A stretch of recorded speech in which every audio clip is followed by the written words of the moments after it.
Quick rental আইনে দায় মুক্তি ও মন্ত্রীর একক ক্ষমতা বাতিল করে রায় দিয়েছেন হাইকোর্ট। বৃহস্পতিবার এই রায় ঘোষণা করেন। রায়ে বন্ধ থাকা বিদ্যুৎ কেন্দ্র সহ সকল বিদ্যুৎ কেন্দ্রে পূর্ণাঙ্গ রূপে উৎপাদন করার নির্দেশনাও দিয়েছেন আদালত।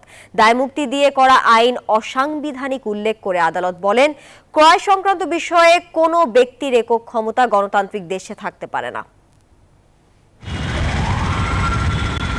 ঘরে ঘরে বিদ্যুৎ দেওয়ার পূর্ব ঘোষিত প্রতিশ্রুতি পূরণে আওয়ামী লীগ সরকার 2010 সালে বিদ্যুৎ ও জ্বালানির দ্রুত সরবরাহ বৃদ্ধি বা কুইক রেন্টাল আইন করে।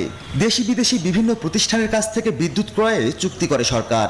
যদিও সরকারের সেই চুক্তি নিয়ে নানা অভিযোগ ওঠে, সমালোচনা হয় আইনের দুটি ধারা নিয়ে।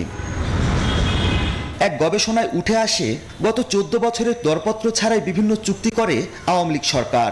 শুধু 2023-24 অর্থ বছরে 11টি বিদ্যুৎ কেন্দ্রের জন্য 220 কোটি 50 লাখ টাকা দেয় সরকার, অথচ 80% কেন্দ্র অলস পড়েছিল।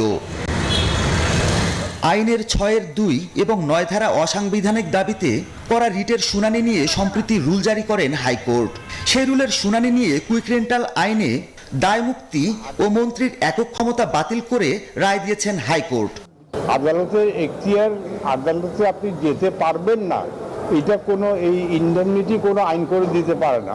তো ওই জন্য আদালত বলেছে যে 9 ধারা যেটা আদালতের এখতিয়ার রহিত করেছে, এই ধরনের কোনো আইন সংবিধানের অধীনে হতে পারে না। বলেন, সরকার এবার চাইলে ভাড়াভিত্তিক বিদ্যুৎ কেন্দ্রগুলোর সঙ্গে চুক্তি পুনর্বিবেচনা করতে পারবে।